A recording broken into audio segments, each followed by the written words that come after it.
प्रदेश है। भौतिक प्रदेश को हम लोगों ने 5 भागों में बांटा था। भौतिक प्रदेशों को कितने भागों में बांटा था? 5 भागों में। पहला था उत्तर भारत का विशाल पर्वतीय प्रदेश।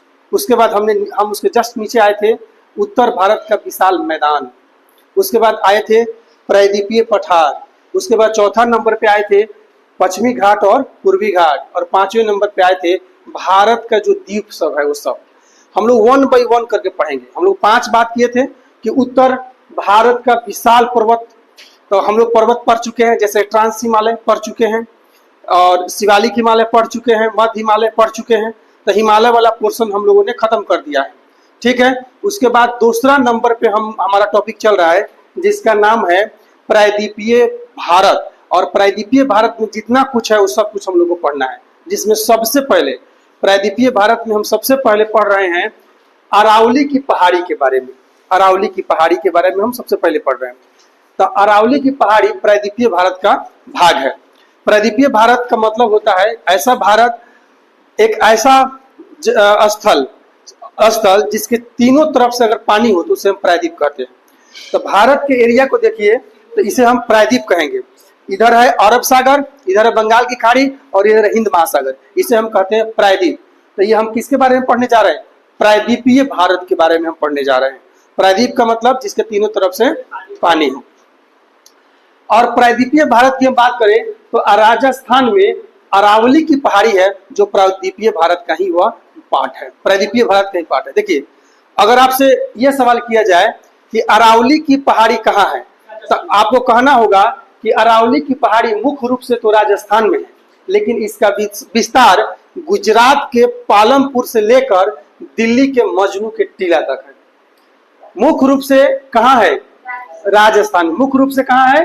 राजस्थान में, लेकिन इसका विस्तार गुजरात के पालमपुर से लेकर और दिल्ली के मजनू के टीला तक है। अगर इसको हम सीक्वेंस में देखें तो गुजरात में पालमपुर फर्स्ट नंबर पे आता है, दूसरा नंबर पे आ जाता है राजस्थान, तीसरा नंबर पर आ जाता है हरियाणा और चौथा नंबर पे आता है दिल्ली। लेकिन मुख्य रूप से इसका सबसे अधिक विस्तार अगर देखा जाए तो कहाँ पे है? राजस्थान में। सबसे अधिक विस्तार है राजस्थान में। और ये अरावली जो पर्वत है, तो अरावली पर्वत पर आप इधर से अगर हम जाएंगे उधर नॉर्थ साइड में, इधर पश्चिम से उत्तर पश्चिम की तरफ हम बढ़ेंगे तो इधर बढ़ने के दौरान उदयपुर में, राजस्थान में एक डिस्ट्रिक्ट है उदयपुर, तो उसके उदयपुर में आपको मिलेगा यहाँ जरगा की पहाड़ी। यहाँ पे जैसे अरावली की पहाड़ी वीरान है, बंजर वाला है, टूटा फूटा है और पूरा कटा छटा है पूरा, मतलब कि वह अवशिष्ट पर्वत है। अरावली की पर्वत क्या है? एक अवशिष्ट पर्वत है। मतलब ये पर्वत उठना बंद हो गया है, पर्वतों का निर्माण बंद हो गया, बल्कि ये पर्वत टूट फूट के अब अवशिष्ट के रूप में बचे हुए हैं, अवशिष्ट के रूप में। इसीलिए अरावली पर्वत को अवशिष्ट पर्वत भी हम कहते हैं। अरावली पर्वत एक कौन सा पर्वत है? एक अवशिष्ट पर्वत का बेस्ट एग्जाम्पल है। क्यों? क्योंकि ये पर्वत अब टूट फूट रहा है। जैसे हिमालय पर्वत हम क्या कहते हैं? अभी भी उठ रहा है, मतलब हिमालय पर्वत यंग है, अभी वो जवान हो रहा है, बड़ा हो रहा है वो। लेकिन अरावली पर्वत का काम तमाम हो रहा है, मतलब उस समाप्त हो रहा है, टूट फूट कट छट रहा है और उसका लेवल डाउन होता जा रहा है। तो अरावली पर्वत कितने राज्यों से गुजरती है? 4, गुजरात, राजस्थान, हरियाणा और दिल्ली। और मुख्य रूप से किस राज्य में है? राजस्थान। मुख्य रूप से किस राज्य में? राजस्थान में। ये सवाल एग्जाम में डायरेक्ट ऐसे पूछता है कि अरावली का पहाड़ी मुख्य रूप से किस राज्य में है, तो आपको ऑप्शन में ये रहेगा, तो आपको राजस्थान मार देना है, ठीक है। और दूसरा, अरावली की पहाड़ी के सबसे ऊंची चोटी, अगर कोई भी पहाड़ होता है तो उसके एक ऊंची चोटी होता है। जैसे आपको बता रहे हैं, जैसे गर्ल्स लोग होते हैं तो गर्ल्स लोग का सबसे ऊपर क्या होता है? चोटी होता है। तो उसी तरह से पहाड़ों में क्या होता है? सबसे ऊपर चोटी होता है, बोलो ना, चोटी होता है। तो उसी तरह से अरावली की जो पहाड़ी है उसकी सबसे ऊंची चोटी का नाम क्या है? तो कहिएगा माउंट आबू। सबसे पहले कहेंगे माउंट आबू। इस पहाड़ी का नाम है स्पेशल पहाड़ी, जैसे कि राजस्थान की जो पहाड़ी है अरावली की, तो सब यहाँ से तो यहाँ तक पहाड़ी है ये, लेकिन सब का नाम अलग अलग जगह पे, इसका नाम अलग अलग है, ठीक है। ध्यान सुनो, तो माउंट आबू जो है उसकी सबसे ऊंची चोटी गुरु शिखर है, जो 1722 मीटर इसकी ऊंचाई है। और ये भी बहुत फेमस है। ये पूछता है गुरु शिखर की ऊंचाई कितना है? 1722। इसमें कोई कंफ्यूजन नहीं, 1722 एकदम रट जाइए, 1722। गुरु शिखर पर्वत की जो चोटी है वो भारत के किस राज्य में है? राजस्थान में है। राजस्थान में गुरु शिखर सबसे ऊंची चोटी है। और यह गुरु शिखर किस पर्वत की सबसे ऊंची चोटी है? माउंट आबू की। और माउंट आबू किस पर्वत श्रेणी का भाग है? अरावली पर्वत श्रेणी का भाग है। इतना भाग आपका क्लियर हुआ? एकदम एकदम कंफर्म कीजिए इसको। अब जब हम इधर से हम उत्तर पश्चिम की तरफ बढ़ेंगे तो हमको अरावली की पहाड़ी में एगो मिलेगा जरगा की पहाड़ी, जरगा पहाड़ी। इसमें पुस्तक रेयर क्वेश्चन, अगर एग्जाम में अगर टफ बनाएगा तो पूछेगा जरगा की पहाड़ी कहाँ है, बस इतना ही पूछेगा। वो कहाँ पे है? राजस्थान, वो भी है राजस्थान में। फिर पूछेगा आपको हर्ष की पहाड़ी कहाँ है, ये भी राजस्थान में। हर्ष की पहाड़ी और जरगा की पहाड़ी।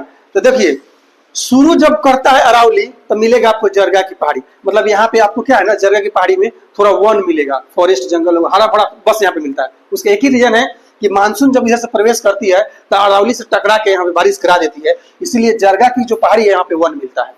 ठीक है। और यहाँ से जब हम लास्ट में पढ़ेंगे तो एक लास्ट पहाड़ी आपको मिलेगा, इसमें इसको कहते हैं हर्ष की पहाड़ी। तो हर्ष की पहाड़ी और जरगा की पहाड़ी, ये दोनों पहाड़ी कहाँ है? राजस्थान में। Got it? समझ में आया बात? अब देखिए इस पहाड़ी का विस्तार दिल्ली तक हुआ है और दिल्ली में जाते जाते ये पहाड़ खत्म हो गया, मतलब बराबर अब पहाड़ दिखाई नहीं देगा।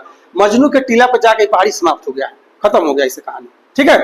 अब देखिए मजनू के टीला, इसका जो अंतिम बिंदु है, ऐसे जाके जो ये गिरा है नीचे जाके एकदम प्लेन हो गया है, इसी को हम कहते हैं दिल्ली रिज। और दिल्ली रिज के मुहाने पर है रायसीना हिल्स। रायसीना हिल्स। भारत में जितने भी कर्मचारी लोग हैं, जैसे भारत में जितने भी नेता लोग हैं, पॉलिटिशियन लोग हैं, उस सब के जितने भी आवास स्थल है वो सब रायसीना हिल्स में है, सब दिल्ली में। आपको अगर भारत के किसी पॉलिटिशियन से मिलना होगा दिल्ली में तो आपको सीधे आंख बंद करके रायसीना हिल्स चले जाइए। रायसीना हिल्स में सारे पॉलिटिशियन का घर मिलता है, वहां पे सब आपको दिल्ली में भेटा जाएगा। हम लोग गए हुए कितना बार वहां पे, सबका उस पर बोर्ड लिखा रहता है, बोर्ड पे नाम लिखा रहता है कि यहाँ राजनाथ सिंह है, राजनाथ सिंह आवास, ऐसे करके सब लिखा रहता है। ठीक है। तो ये कहाँ सारे सरकारी आवास कहाँ पे है? दिल्ली में रायसीना हिल्स में। रायसीना हिल्स। भारत और अमेरिका और भारत और जापान के बीच में जब वार्तालाप होता है तो उन दोनों के वार्तालाप का नाम भी है रायसीना डायलॉग। तो जब आप करंट अफेयर पढ़िएगा तो आप करंट अफेयर के दौरान ये चीज सुनिएगा, उसमें कहा जाता है कि आज भारत और अमेरिका के बीच में रायसीना डायलॉग होने वाला है। रायसीना डायलॉग का मतलब दिल्ली में रहने वाले जो पॉलिटिशियन हैं, भारत के जो बड़े बड़े प्रोमिनेंट लीडर है वो, और अमेरिका से आए हुए कोई भी वहां का पॉलिटिशियन, दोनों मिलकर बैठकर बातें करते हैं दिल्ली में, वहां रायसीना हिल्स के पास। और इसलिए उसके नाम को दे दिया गया है रायसीना डायलॉग। भारत अमेरिका के साथ, भारत जापान के साथ जो वार्तालाप करता है उसमें बहुत सारा वार्तालाप उन लोग का, उसमें एक क्या है? रायसीना डायलॉग, उसे कहा जाता है उसी के नाम पे इसका नाम पड़ा है रायसीना डायलॉग। ठीक है। अरावली की पहाड़ी विश्व की सबसे पुरानी पहाड़ी है, विश्व की सबसे पुरानी पहाड़ी है। ये पहाड़ी अगर आपसे एग्जाम में पूछा जाए कि विश्व की सबसे पुरानी पहाड़ी जो भारत में स्थित है उसका क्या नाम बोलेंगे हम? अरावली की पहाड़ी। विश्व की सबसे पुरानी पहाड़ी है अरावली की पहाड़ी। ये लगभग प्री कैम्ब्रियन काल में ही बना है। ज्योग्राफी में टाइम पीरियड को काल में बांटा गया है, जैसे pre Cambrian, Cambrian, Ordovician, Silurian, इस तरह से बांटा हुआ। इंपॉर्टेंस नहीं है, पूछता नहीं है। इसीलिए अगर देखा जाए तो अरावली की पहाड़ी कब बना है? तो प्री कैम्ब्रियन काल में ये बना है, मतलब सबसे शुरू में जब धरती बन रहा था उस समय का ही बना हुआ, बहुत पुराना है। अब इसमें ग्रोथ खत्म हो गया, अब ये ग्रोथ नहीं होता है, ये पहाड़ी का डिक्लाइन हो रहा है, ये अवशिष्ट के रूप में मात्र बचा हुआ है।